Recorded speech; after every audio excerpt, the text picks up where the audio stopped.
Falcons fans, you got them all freaked out.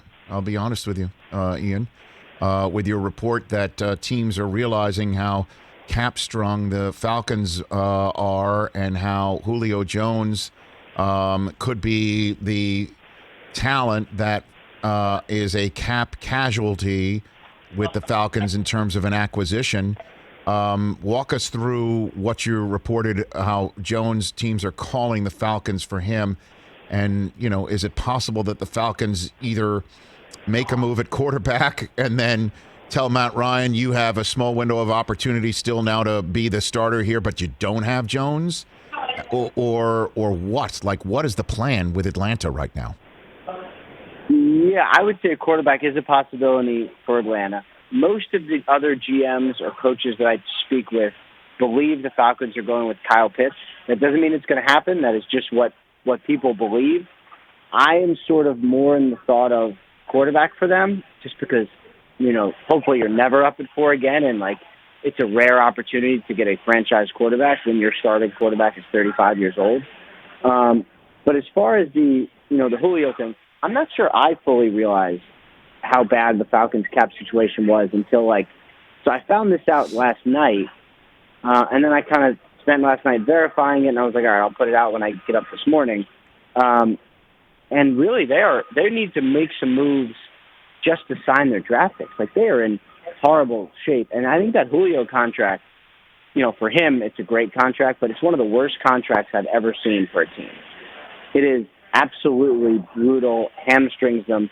So, yeah, teams are calling. They're not going to give them away. It's going to have to be a lot. We're talking about future picks, so not a pick in this coming draft. But it seems for the right price, the Falcons will be open to it. So I think there's a chance it gets dealt. So that's what I was saying is, I was talking at the top about the mechanics of this. It can't be like an NBA trade where, Jones is traded, they get the picks in this year's draft, and then the trade is executed on June 1st for cap reasons. You cannot do that, right? Cannot do that, but they can do everything else.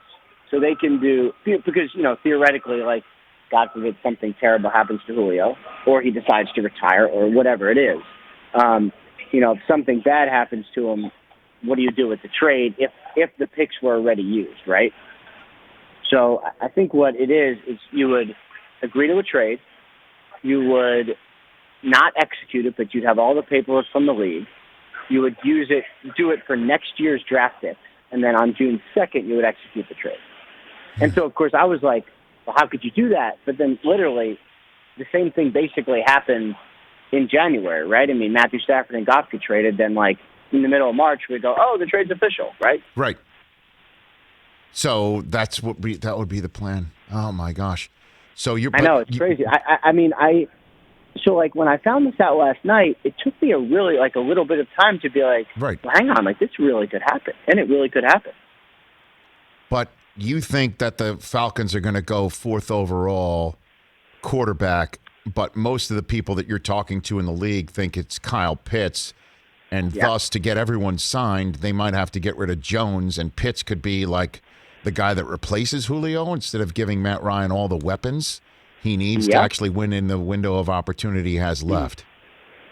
Yeah, and, I think one thing that's weird here is, again, I don't know if Julio is going to get traded, but the value is never quite what people think, right? So you have a 32-year-old player who barely played last year. He's insanely expensive. Yes, he's Julio Jones, but he also has struggled to stay on the field. So the value, it's hard to come up with the right value. You could do it, but these are very difficult trades to imagine. But yes, to answer your question, I think Pitts would basically replace Julio. Hey, you watched all the way to the end. Thanks for that. Watch more right here.